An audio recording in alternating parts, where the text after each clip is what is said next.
Hello and welcome to In the Spotlight with Quocirca, the definitive podcast on digital disruption in the print industry. I'm Louella Fernandez, Director of Quocirca, and today I'm joined by Mike Puglia, General Manager of Security Products at Kaseya. Today we'll be discussing how MSPs can build and expand their cybersecurity practices through automation, and what are some of the key trends we're seeing in the MSP space. So welcome to the show, Mike. It's great to have you here today. Great. Thank you for having me. I'm excited for it. So I know you've got a really interesting and long career in the IT industry. So could you tell us a bit about your career history and your role at Kaseya today? Sure. I've been in the industry longer than I'm willing to admit, but let's just use a number about 25 years back when we were arguing on whether we should have Ethernet or token ring. That's how I got into technology. And along the ways, I worked for companies that did Wi-Fi security, database security, application security. And I've been at Kaseya for about a little over 10 years now.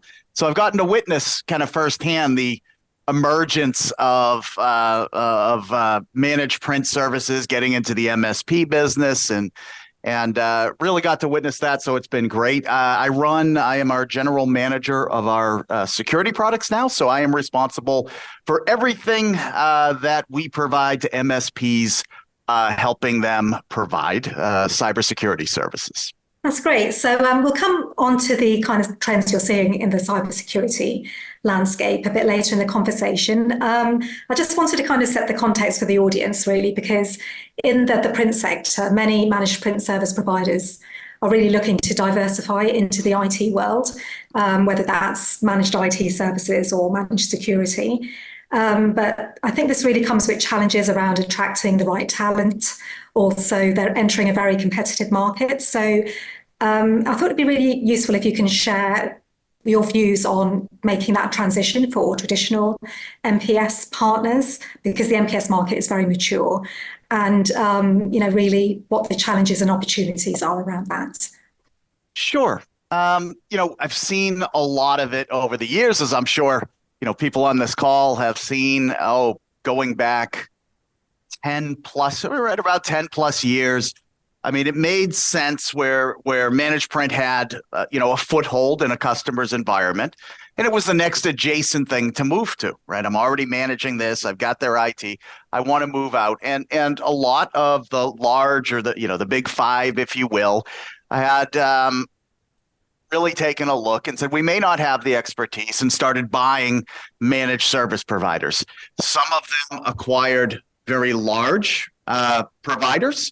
Some of them, and it still goes on today, you can Google and see the news, and you see continuing buying up certain regions. I just saw smaller ones bought in Australia and New Zealand.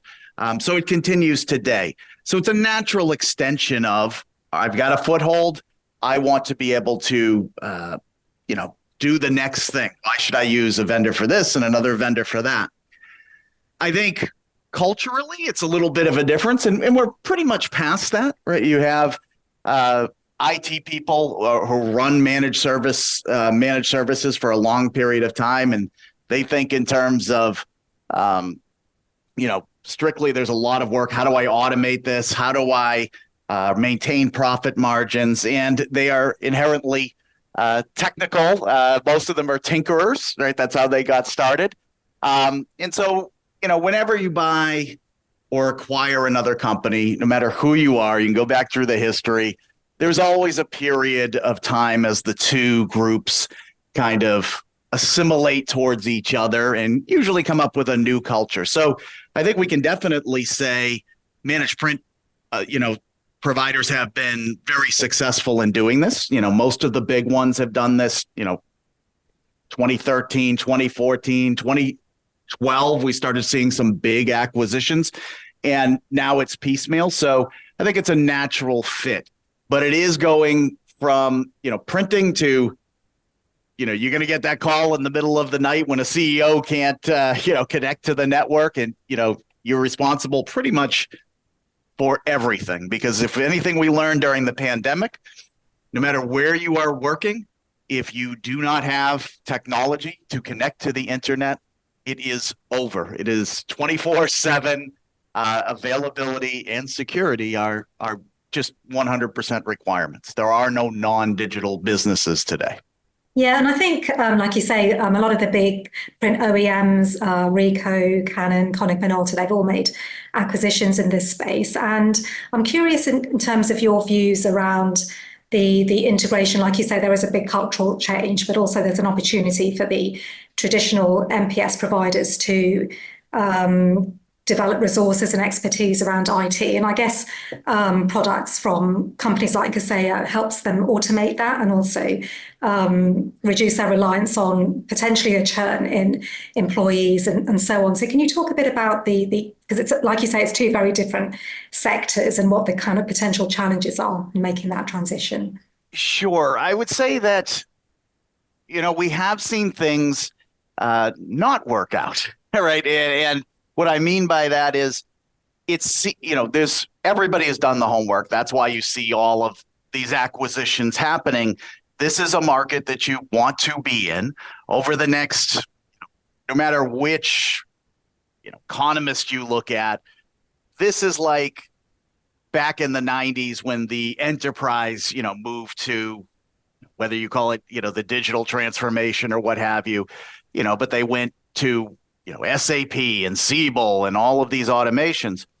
You're seeing this now in small to mid-sized businesses, and economists predict, the economy is going to go up and down, and no one has a crystal ball, but small to medium business technology spend is predicted to outpace other areas of the economy. So that's why you're seeing this across the board. And when you see things that don't work, here in the U.S., we've seen some of the big box retailers like a Staples, a Best Buy say, oh, I'm going to acquire an MSP, and now I'm going to, leave the serving the consumer primarily, helping them with, Geek Squad or Easy Button, what have you, and I'm going to move into the business world. And most of them have now resold their, spun off the MSPs because it was a clash of cultures. They're really, while they serve business online and moving product, their actual services are really focused at a consumer and not, a business that has to be 24/7 around the clock, and every little hiccup is critical. So we haven't seen those go well, but on the, with managed print, they have, right? And you can see it in how things have gone. At the beginning, it's learning that now you're responsible for everything, right? And it doesn't matter. If you talk to any MSP, it doesn't matter. Well, no, the internet's fine. All my technology is running properly. It doesn't matter if it's your fault, or more say it's your responsibility. And so we make software and hardware, but primarily software, around automating the unique needs of managed service providers to be able to monitor customers, because it's, when you're an IT shop and you're taking care of your shop, that's one thing. When you're a managed service provider and you have tens, hundreds, thousands of customers, each one of them is different. I need to be able to see everything from one place. I need to be able to understand their environment. I need to be able to assess what the problems are. I need to be able to secure it. And at that scale, you need to be able to automate 80% plus of what you do and let your staff handle exceptions. And that's really the business that we're in. So it's very much about automation and helping those MSPs, I guess, do more with less resources. So that's, I suppose, always the key for any MSP. It is the key. Time is money. Money is time. And I would guess if you have, and this is an important consideration, I would say, when managed print are looking at MSPs, because you want to take a look at what level of optimization they have. MSPs go to a certain rate. They hit about, and I'm talking in dollars, $1-2 million in recurring revenue. Then there's a hump, and then you get to the next 25. Then there's a big hump, and if they are doing a great job, have great customer satisfaction, great retention rates, but they are running around, overutilized, being heroes, which is great, but that's not scalable. So you want to take a look at, are they managing, regardless of whose technology they use, are they using technology to automate about 80% of what they do, and so that you can scale as you bring them to more customers, and you're able to, hire to take care of the 20% of, okay, the automation, there was something with Mike's computer, or Mike couldn't print, or this or that. Yeah, and I think, like you say, one of the top challenges we see, and I think it's in your MSP study as well, is around customer acquisition and how to acquire new customers, how to retain them, and also how to support them. And I guess the automation is really key there to helping MSPs build a scalable business. And one of the areas I wanted to come on to is cybersecurity, because we believe, particularly for MPS providers, it's a real opportunity for them to build security propositions and become MSPs, MSSPs, to serve that, both the SMB and mid-market. So given your background in cybersecurity, could you share a bit of information around what you think are the major threats that MSPs, SMBs are potentially facing, and how MSPs can help them mitigate those risks? The landscape has changed dramatically in the last 5-10 years, some would say. Certainly the pandemic, it probably accelerated things another, 5 years in 2 years' time, right? So I think that it used to be, what was, my kind of phrasing is, what was commercially reasonable for a, SMB to protect themselves 5 years ago is no longer commercially reasonable. It once was, and one could argue about this, but it once was reasonable to, have a seatbelt in a car. Nowadays, it's a seatbelt, airbags, probably some collision avoidance is reasonable. And that's because we've all read the news, right? It is nonstop. As long as there is cybercrime is no different than physical crime. As long as there is a financial reward at the end and the technical skills to accomplish it are relatively low, you can buy stuff off the shelf, rent, SaaS ransomware, and the likelihood of getting caught and facing consequences are low, then it will continue. It's as simple as that. If we saw, in New York City when, what was the thing? They lost power in the 70s and the place went, turned normal people into crazy people because there was no fear of getting caught. Well, unfortunately, that's where we are. So what can we do? We can build up our defenses. And I would say that if 5-10 years ago, you had a good antivirus product and you had a firewall, and I was done. It's no longer commercially reasonable just to do those things.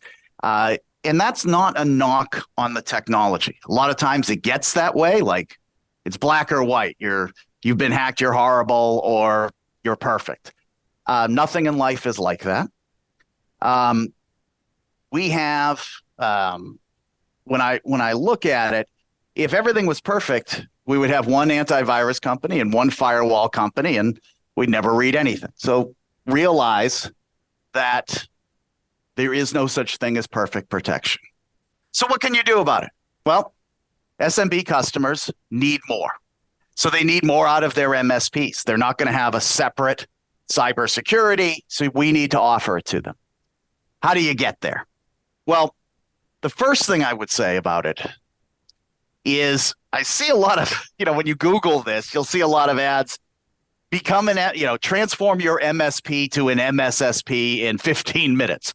Well, that's not going to happen, right? There is no magic product that will make you an MSSP.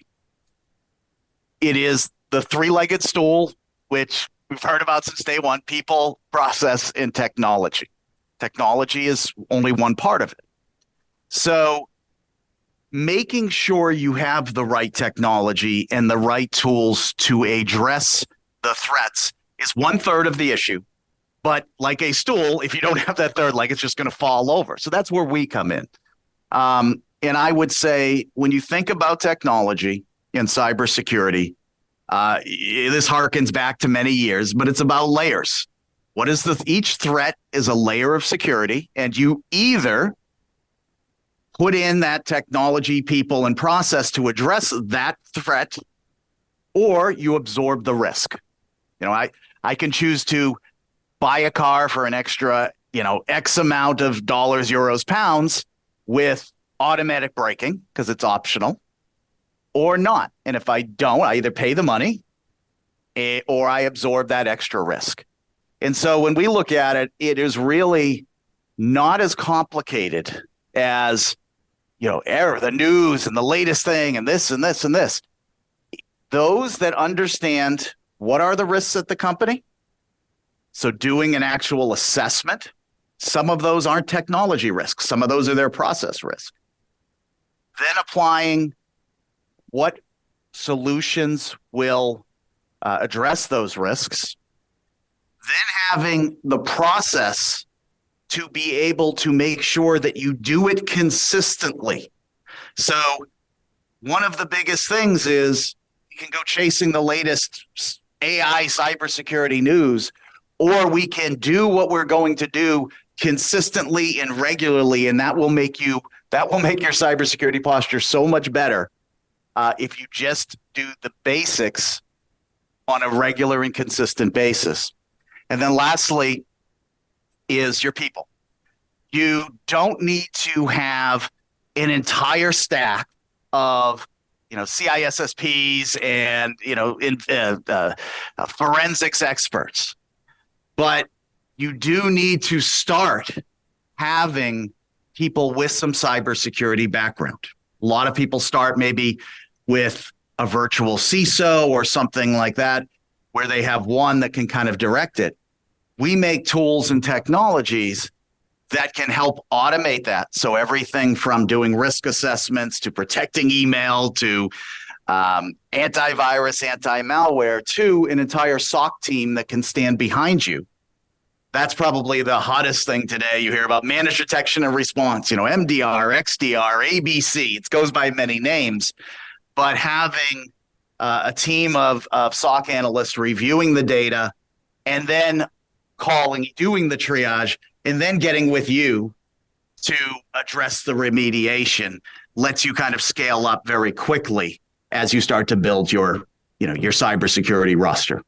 Yeah, no, that's really interesting perspective, actually, and wanted to pick up on a couple of things, because I think what you said about the assessments, not just being technology focused, but also looking at the processes as well, and consistency being key with the people side of things. And I think security awareness training is so important, isn't it? Because it's to ensure that if employees, well, I think it's something like 90% of data breaches are often as a result of employee error. So making sure that they're not clicking on the emails, but also keeping that education, like you say, regular and consistent to reduce the risk of breaches. It can make a big difference. I'll go back to my car analogy since I'm on it today. All right, I give somebody, the keys to my car who has never driven before and or is great at driving and they've never been on a highway or a freeway, and say, go on that. What's going to happen? So if you look at an attack chain, one of the most popular ways in is email. So why? Well, it's available from anywhere in the world, 24/7, and I can go on LinkedIn and map out your entire company. Oh, here's a new financial analyst they hired. Let me go send it to them. That's one gap. So your first protection maybe, if we talk about layers, educating on a regular, consistent basis humans, your employees, so that they won't click on the links, or they may do. And even if they do, they know enough to say, that might not have been a good thing I just did. Let me contact IT or my MSP or what have you. Then you have phishing protection, and you have two-factor authentication as the next kind of layers behind it. And then what if it was clicked and got through this? I have my AV on the machines. What happens if it actually got through this? So you look at that chain all the way down and see what layers you can put in place. Humans are important. They are not infallible, as we all know. but it is a good place to regularly start. You can never train somebody when it's as simple as a click or a button.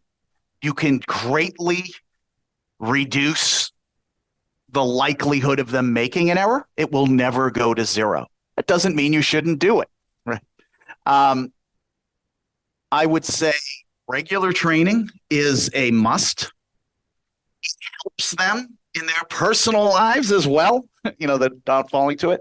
And I would say one of the biggest things we have seen in education, and we happen to make a product that does end user security awareness training and phishing simulation, is changing behaviors. Actually, the phishing simulation is probably even more. People get immune to watching a video on, don't click on links, and they go through them. But sending out phishing emails, fake phishing emails, and there's two schools of thought, but see who is, clicking the links, then entering their username and password. Who would fall for a phishing attack if your defenses failed and it got to them? There's two schools of thought. One is trying to trick employees isn't very productive.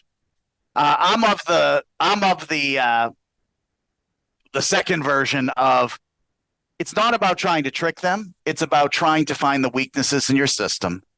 And if you identify those and make sure it's known and have a conversation with those people, you will see those click rates go way down because they're aware that there may be some repercussions for it. They're embarrassed by it to some extent. It's just human nature. The other thing that you touched on that I don't have a technology solution for is we talk about processes. And there are some basic ones you can do. Right now, one of the biggest things that are being claimed on cyber insurance, and more companies, cyber insurance companies are now mandating that you must have a process in place for this, is scams that are not even email related, meaning somebody calls the company. This is the CEO. We haven't paid this vendor. They're about to shut us off. I don't have time. They ratchet up the vest. I need you to wire 25, 50,000 euros, pounds, dollars right now, or they're going to shut us off. And that person does it. And it's not their fault. People are naturally trying to be helpful. That's in our nature for most people. But there wasn't a process to stop that. And if you read cyber insurance now, most of them will say you have a process in place that the person who is requesting to transfer funds cannot be the same person that actually transfers the funds. It must go to a supervisor or a third person who verifies it and sends it off. And that's low-hanging fruit. So we can fix that with a process. We've also seen, which is interesting, it actually was really kind of hit the highlights when Silicon Valley Bank failed. A lot of organizations sending fake emails or calls saying, hey, this is Amazon. We were using Silicon Valley Bank. You probably saw in the news that they failed. We're now using this bank, so we need you to wire all your money to this account.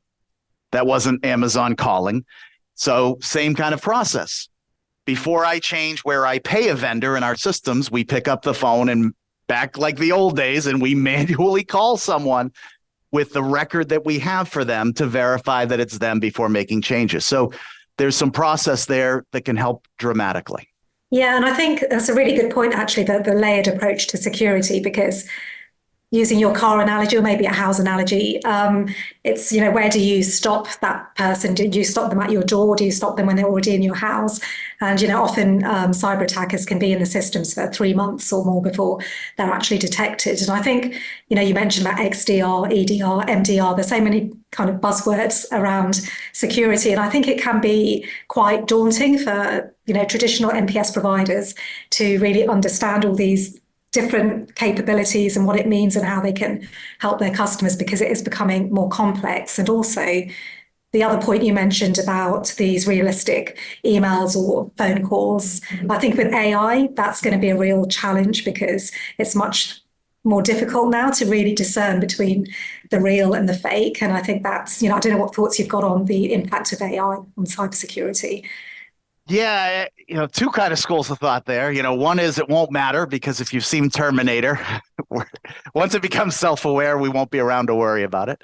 My school of thought, though, is, it poses, it's another tool in the toolkit for the good guys and the bad guys. Good guys, we've been using variations of AI, whether that's, a subsection of machine learning for predicting instead of signature-based, this file's bad, I can make future predictions. We've been using AI, at least in our technology, for email security for a long time because, what's in the content of the email may be more problematic than a bad link or an attachment. But I think if we look at what's happening today, from what we have seen, there's one concern that people will, it now makes every attacker can be more attackers because they could just use AI. I'm not sure that that's a problem that that needs resolving. Meaning, I can go on, various sites in the dark web and whatever, and for $20 a month, you can host a phishing site. You can buy data for less than $1, a verified record. I can, unfortunately, ransomware as a service is a big thing. So there's not a lot of obstacles today that would require me to go and use AI to get more people involved in being malicious actors. Not that it won't happen, but it's not. What I see as the biggest problem right now or the biggest challenge that can help the bad guys is number one, as you mentioned, phishing's a big deal, and I can go in and use AI as the generative AI is very good at. I can give it something and it can make 5,000 versions of an email in 20 different languages almost exact. I mean, we still see, if somebody using a foreign language to send an email, there is still grammatical errors. Or if you're like me, I'll probably have grammatical errors anyways. But you can make a lot of stuff. So you can make those using those phishing kits can make a lot of stuff faster. The other thing that I've tended to see is it's really good at essentially QA or being iterative. So meaning most of the bad actors have all the technology that you have access to. They've got all the email security things. They've got all the AV vendors, all the most popular ones, and they want to know what's going to work, right? So they're testing. Most of your customers are testing to see if it catches something and blocks it. They're looking for things that it doesn't block out of the box, right? So they may craft some malware or a phishing attack or whatever, and they will send it through the security product that they have a copy of and see on the other side, did it get through? Did it get blocked? And so I know this is really good.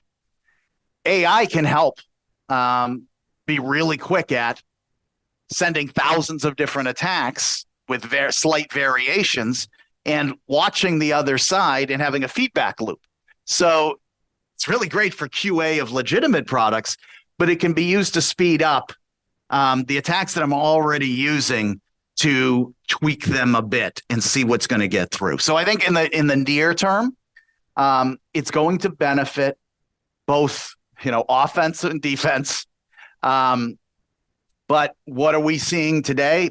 Tweaks to phishing and more successful at getting past tools because they're better able essentially to QA, the efficacy of the attacks that they're going to try to use. It's just a really interesting area, isn't it? Because I think, like you say, AI is very much a double-edged sword. It's driving productivity for us, but also it's helping cyber attackers launch and harness it for cyber attacks. So definitely something to watch for the coming year. So there's a couple of things you mentioned there, and I think I wanted to really ask you around, any key tips you've got for channel partners in the print industry who want to make that move into managed IT or managed security. And I know you've covered security training for their customers, and also use of automation. But is there anything in particular you think would really help the traditional MPS partners move into the IT space? Yeah, I mean, I think it's, to what you said earlier, kind of hits the nail on the head. There's a lot of acronyms and stuff, and it can just seem overwhelming. When if you step back and say, there are, forgetting about all the marketing stuff, and since I wear a marketing hat too, that's people like me. It boils down to, in security, cybersecurity, there are 5 things. No matter what regulation or whatever, identify what's out there. I have to do some type of a risk assessment. So some people dip their toes in the water by starting with doing risk assessments, and there is technology that we happen to make some, but so do other vendors. We have something called Compliance Manager. We have Network Detective, that even if you are not an expert on a certain regulation, it will walk you through a series of questions about policies and procedures. And then it will do a scan of the environment, and it will try to uncover the gaps that you can, move forward with. Then you need to protect the risks, from those risks. All right. Are we doing vulnerability? Are we doing antivirus, anti-malware? Do we have the firewall? Do we have email security? Then we have to detect and respond. That's where all these managed SOC, XDR, EDR, they exist for one reason and one reason alone, as you kind of mentioned, to stop the attacker after they walk in the front door, because they, hop the fence and they cut the lock and they disabled the camera. You want to catch them on the front door. There was a compromise. It happens. Catch them soon, not after they've been upstairs rummaging around for, the weekend looking for jewelry. And then lastly, be able to recover. And so do we have, business continuity, backup, disaster recovery, not only for technology, but our people and processes? We learned a lot of this during the pandemic. Just because I can recover servers that were hit by ransomware, what if we can't work in the office? Where's our backup? What do our people do? And so to get into it, I would say it's a natural, it's an adjacent market to what they're already doing.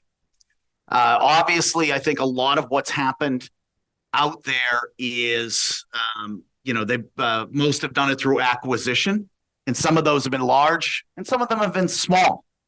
So if you're new to it, you may want to look in certain areas for managed service providers that are reasonable and kind of dip your toes in the water. And it is, they have the people, they should have the people, the process, and the technology in place to monitor that company, to back up that company, to deploy their solutions, and to help the customer when there is I can't print, which you already face, but I can't get on the internet. Adjacent to that is adding cybersecurity services. And as I said at the beginning, some of it's overblown, of vendors just saying, become an MSSP overnight. We have tools and technology now, many like Kaseya provides our Rocket Cyber managed SOC, so that we can stand behind you as you start to offer 24/7 services. But look for some security expertise to bring on in-house, help on the people and process side as you do it. Yeah, and I think that's it's really important, isn't it? And I think from what I understand is that Kaseya can also help channel partners with their sales and marketing, because I think that's a real challenge for a lot of MSPs in terms of limited resources to stand out in a very crowded marketplace. So are there any recommendations or support you can provide there? Yeah, there is. And it's a big problem, because most MSPs were founded, by technologists and working on the technology. And there's they're not great at sales and marketing. Usually the owner or the founder, as it grows up, is also the head salesperson, and referrals are mostly the business.